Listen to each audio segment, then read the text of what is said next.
Président tunisien Monsef Marzouki, vivant en France, et farouche critique du coup de force de l'actuel chef de l'État, Kais Saied, a été condamné à 4 ans de prison. Selon son avocate, Monsef Marzouki n'avait reçu aucune convocation en justice. Des médias locaux ont affirmé qu'il a été reconnu coupable d'avoir porté atteinte à la sûreté de l'État à l'étranger, de lui avoir causé un préjudice diplomatique. Gina Lunkiesa l'a contacté. Voici sa réaction à cette condamnation. Je trouve ça extrêmement désolant, d'abord pour la Tunisie. La Tunisie, avant le coup d'État du 25 juillet dernier, était un État démocratique. Et malheureusement, c'est aujourd'hui un État, on est revenu 50 ans en arrière, parce que c'est exactement les procédés que j'ai dû supporter sous Bourguiba et sous Ben Ali. J'ai été traîné devant les tribunaux pour les mêmes accusations, d'ailleurs, quasiment les mêmes, sous Bourguiba et ensuite sous Ben Ali. J'aurais jamais pu imaginer que la Tunisie, qui avait fait sa révolution du printemps arabe et qui avait beaucoup avancé, allait régresser à ce point.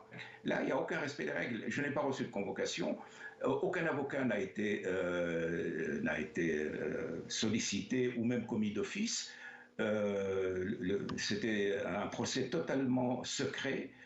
Voilà, ils se sont réunis et puis ils ont décidé de me condamner à 4 années de prison. Je veux dire que c'est le comble de l'absurde.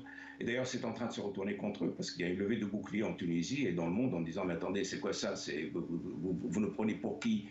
Et encore une fois, j'ai honte pour la Tunisie parce que la Tunisie ne mérite pas ça. Voilà, c'est une tentative d'abord pour m'empêcher de rentrer dans le pays, parce que c'est essentiellement ça. Il a peur que je rentre dans le pays et que le message est, si je suis capable de faire condamner un homme comme Marzouki, qui est connu dans le pays et qui est connu dans le monde entier, que dire de vous, pauvres opposants lambda inconnus? Donc c'est un message aussi d'intimidation. Et donc je pense que le mois de janvier va être un mois extrêmement chaud pour lui, et que nous allons nous battre pour ramener le pays dans les rails donc de la démocratie, des institutions, le retour du Parlement et des élections libres et honnêtes, à la fois législatives et présidentielles. Il faut absolument fermer cette parenthèse parce que cet homme est un accident de la circulation politique, si je puis dire.